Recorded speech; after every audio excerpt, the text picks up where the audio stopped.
小朋友，你哋好，歡迎嚟到晚安啊，小耳朵。今晚我哋一齊走進帳幕入面，喺星空下聽一個晚安故事。準備好就開始啦。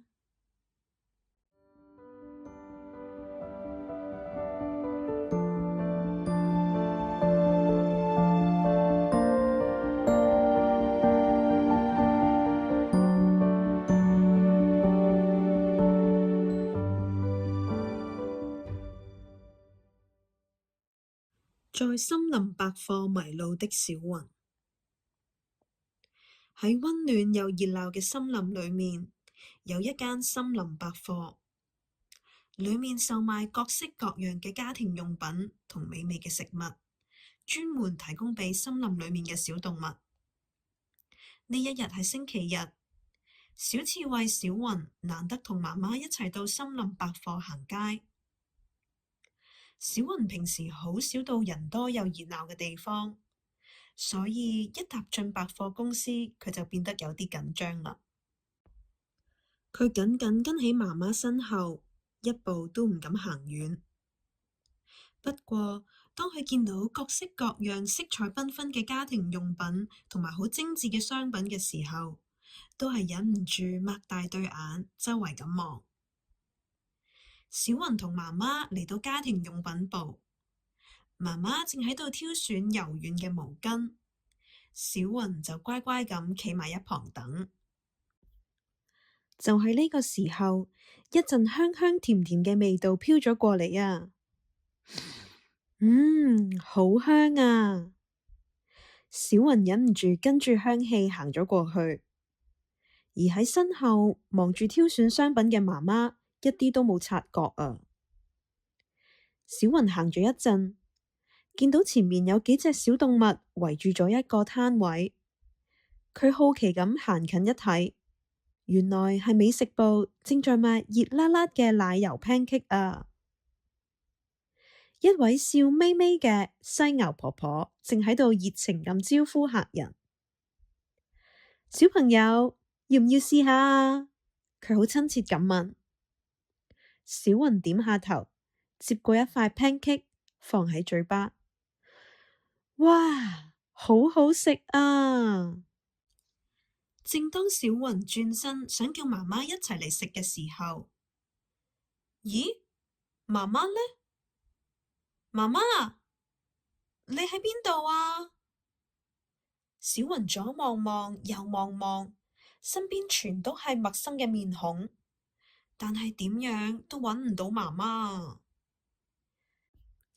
佢個心卜卜卜卜咁跳，身體都微微咁發抖。媽媽，媽媽，你喺邊啊？小雲越嚟越驚，忍唔住大聲咁喊咗出嚟啊！佢試下行返去啱啱嘅家庭用品部，但係百貨公司裏面嘅人實在太多啦，佢一早已經唔記得咗嚟嘅時候嘅路。小雲彷徨無助咁四處尋找，但係點樣都揾唔到媽媽。最後，小雲只好企返去奶油 pancake 嘅攤位前，心裏又急又慌。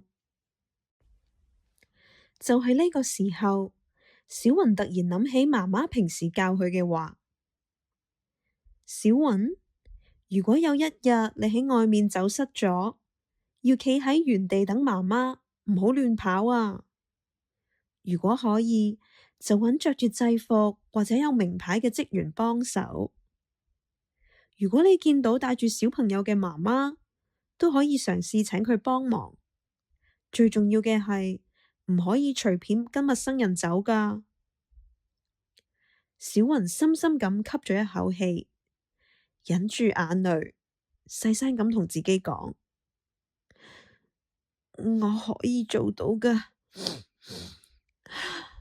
先冷靜落嚟，再揾人幫手，就一定可以揾到媽媽㗎喇。於是佢乖乖站在原地，慢慢等心情平靜落嚟。跟住佢諗返起剛才喺美食部遇到嘅犀牛婆婆，就轉過身，鼓起勇氣行過去。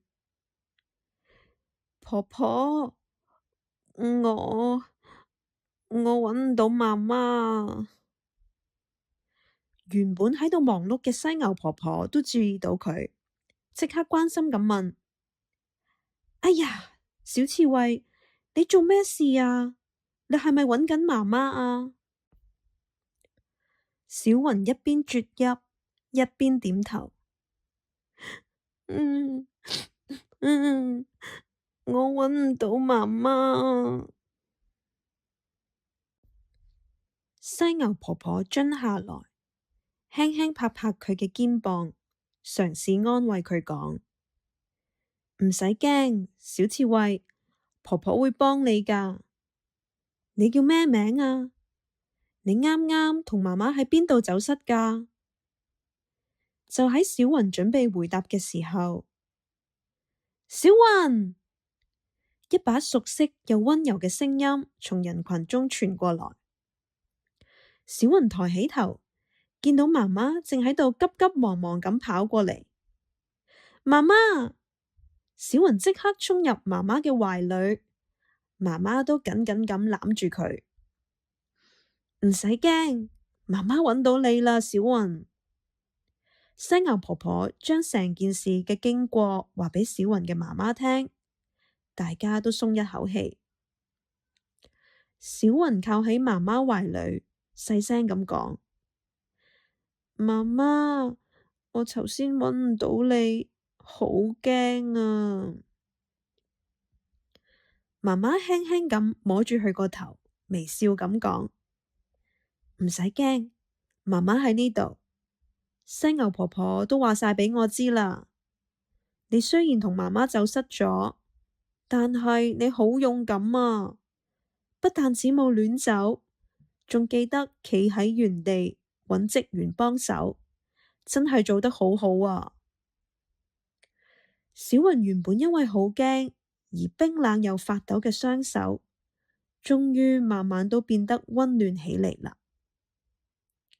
媽媽接住同犀牛婆婆道謝，小雲都有啲唔好意思咁講：多謝婆婆，仲有你整嘅 pancake 真係好好食啊！犀牛婆婆同小雲嘅媽媽聽咗之後，都忍唔住笑咗起嚟啊！媽媽笑住講：咁我哋買啲奶油 pancake 返屋企，同爸爸一齊分享，好唔好啊？耶！好啊！小雲開心得跳咗起嚟。最後，小雲同媽媽買咗3個香噴噴嘅奶油 pancake，手拖住手，一齊開開心心咁返屋企。